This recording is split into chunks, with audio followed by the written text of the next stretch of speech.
To quote another dead friend of mine, Cardinal Manning, a great thinker, he said... You need a counter on this show. You really just need a little bug in the corner.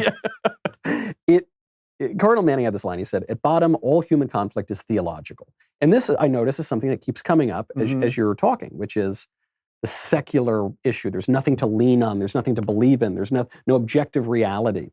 So, and you mentioned Douglas Murray. You're very much a live friend. He is alive and he's British. It's weird to find a living British thinker. There you go. Those three don't go together. Yeah, it's very exciting. So he has this line, which maybe you would fall into too, is that he says he's a Christian atheist or a cultural Christian or something like that. Yeah. Basically saying Christianity is good. It shaped the West. We need it.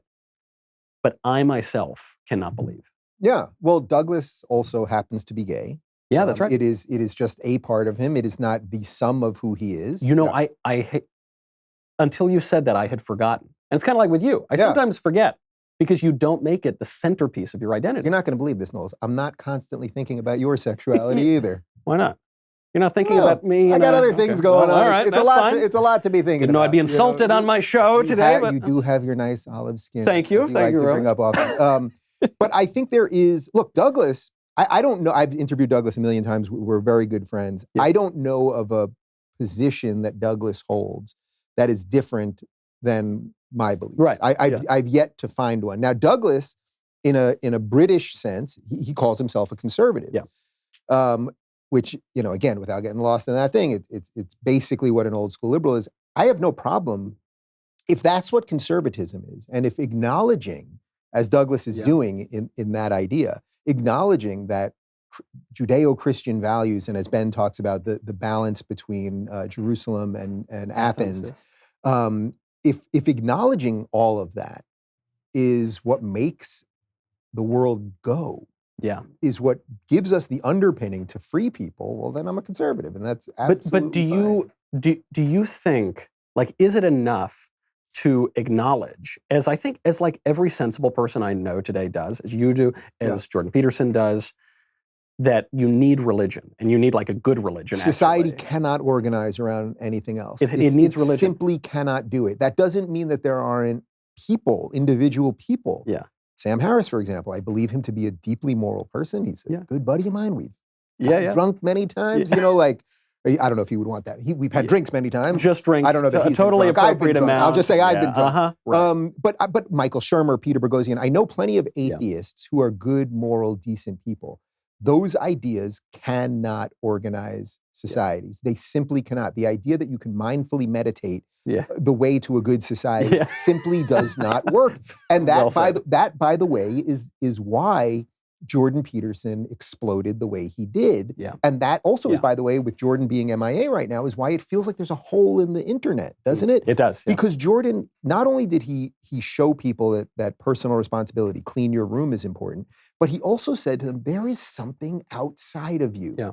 There is some driving force outside of you that has been churned through the generations. I believe the scientists and the philosophers and the atheists and all these people, they can come up with all the good stuff they want. They can meditate and they can think.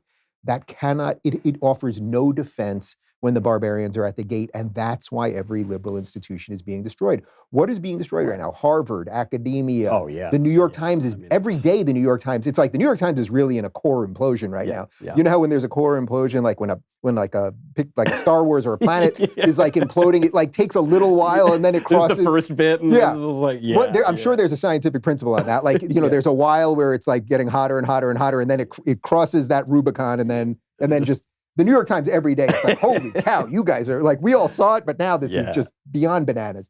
But it is going to eat out every... Wait a second, this took a turn. Hold on here. Sorry. Yeah. That's a liberal, we don't think about sexuality term. a lot. Yeah. It is going to dismantle and destroy every liberal institution. And the only things that will exist after will have been the things that inoculated themselves from social justice. And that will be a couple conservative institutions. Once you let, just yesterday on Twitter, yesterday on Twitter, did you see this thing? Some guy, his wife or his girlfriend is applying for a job at Twitter. And he said she's a lefty, but she screenshot where they wanted to know, to be hired by Twitter, your gender identity. And one was like, I'm cisgendered, heteronormative, I'm a giraffe. Yeah, like it was like the 8 things. And you look at them and no sensible person can make any sense out of them. Yeah. But even putting that aside, once you let social justice in, that these things matter. Yeah. If you're working at Twitter, I want you to be a good coder. When I hire people, I have a small business. I don't care what gender identity you are. I don't care what color you are. A small business that's doing very well, by the way, locals.com. Locals.com and my production company, they're both doing great. We have 0 debt. We're growing. And guess what? It's because I hire, you're not going to believe this, Knowles. I hire qualified people, not people based on their gender identity. So you're a felon, is what you're saying. So you're violating the law. From the law. No, I'm sure now. Well, even in California right now, what are they trying to do? What's our local LA assembly trying to do right now? Yeah. They want the equal protections to be taken out because they want discrimination to be encoded in our law.